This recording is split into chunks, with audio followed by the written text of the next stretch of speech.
50 साल। हाँ, 50 साल और आज उसकी सजा खत्म हो रही है। 50 सालों के बाद वो जेल की इन 4 दीवारों से निकलकर बाहर की दुनिया देखेगा। लेकिन वो इतना उदास और बेचैन क्यों है? उसे तो खुश होना चाहिए। आखिरकार इतने सालों बाद उसे खुला आसमां देखने को मिलेगा, खुले आसमां में सांस लेने को मिलेगा। तभी लंबी सांसें भरते हुए श्रीकांत बोला, तू नहीं समझेगा।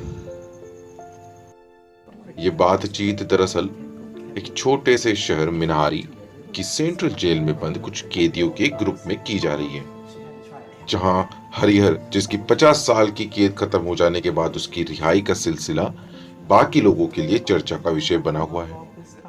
उसने अपनी जिंदगी के 50 साल इस जेल की 4 दीवारों में बिताए हैं। उसका इंस्टीट्यूशनलाइजेशन हो चुका है। इंस्टीट्यूशनलाइजेशन मतलब संस्थागतीकरण। मतलब पहले तो मैं इन दीवारों से नफरत होगी, फिर इनकी आदत लगेगी और अंत में तुम इन पर निर्भर हो जाओगे। इन 50 सालों में उसने इस जेल के बाहर की दुनिया के बारे में सुना तक नहीं है। कम से कम यहां पर वो कुछ था तो, बाहर तो वो कुछ भी नहीं है। बस एक कैदी जिसके दोनों हाथों में अर्थराइटिस है।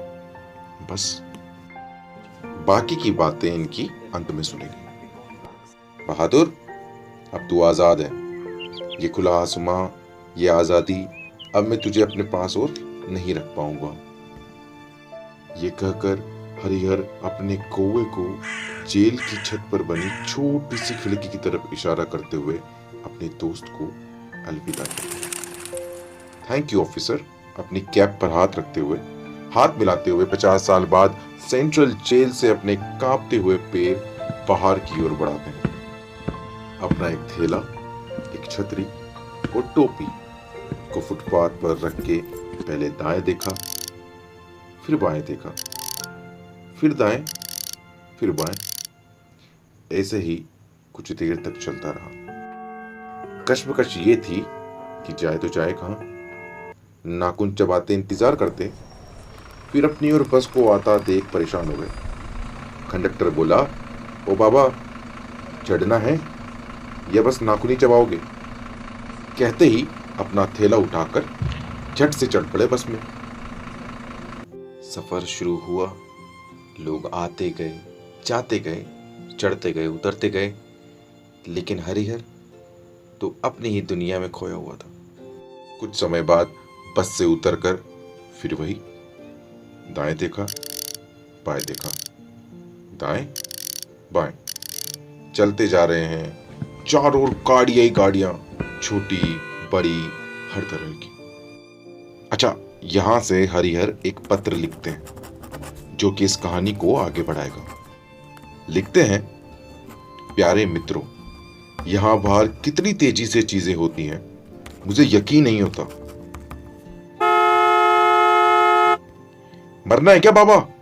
ब्लडी ओल्ड टाइमर घबरा कर चलते हुए। मैंने एक बार एक गाड़ी देखी थी जब मैं बहुत छोटा हुआ करता था, लेकिन अब ये हर जगह है।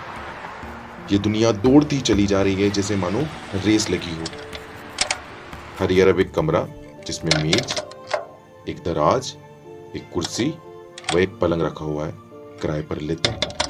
अच्छा, ये कमरा जो है अक्सर उन लोगों को दिया जाता है जो कि परोल पर छूटे हैं या फिर जिन्होंने अपनी सजा पूरी कर ली हो। कमरे को आंखों से चारों ओर देखने के बाद लंबी सांस छोड़ते हैं, मानो जैसे सालों से न ली हो, या मैं कहूं सांस लेने की कोशिश कर रहे हैं। पत्र को आगे बढ़ाते हुए लिखते हैं, मेरे जेल से अच्छे व्यवहार की वजह से पास ही में एक बड़ी किराने की दुकान में काम मिला है। ये बहुत मेहनत का काम है, मैं कोशिश भी करता हूं, लेकिन मेरे हाथों का दर्द मेरे आंसुओं से होकर बहता है। Manager, where is the manager? देखिए आपके स्टाफ ने क्या किया, मेरा इतना बड़ा नुकसान करा दिया। प्लीज अपने स्टाफ को कुछ सिखाइए कैसे काम किया जाता है। एक महिला कस्टमर जोर से चिल्ला पड़ती है। मुझे नहीं लगता ये मैनेजर मुझे कुछ खास पसंद करता है। कभी कभी काम के बाद मैं बगीचे में चला जाता हूँ और पक्षियों के लिए कुछ दाना ले जाता हूँ।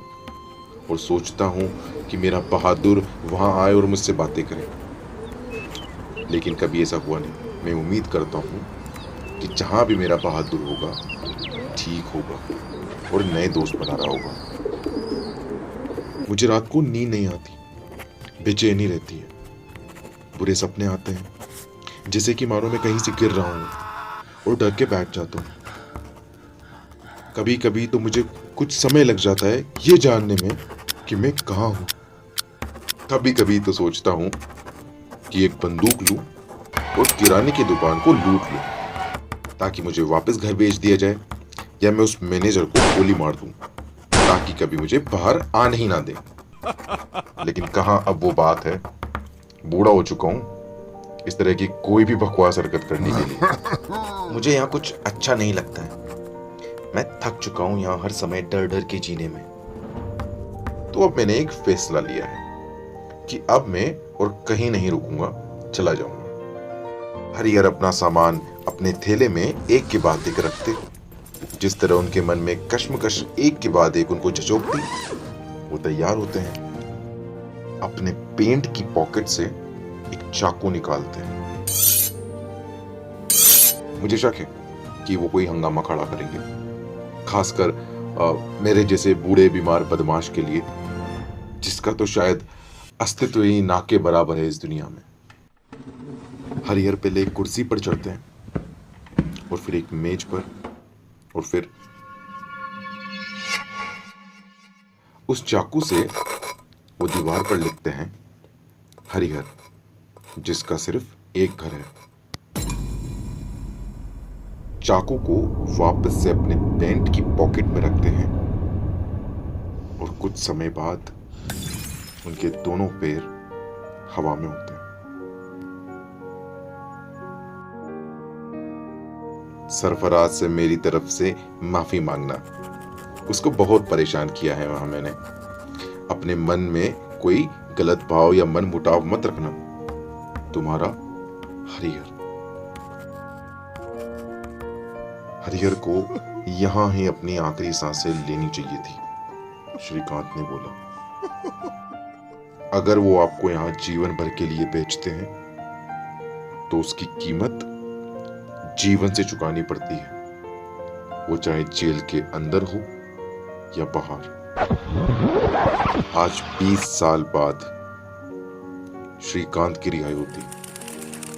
वही नौकरी, वही कमरा, वही दीवार।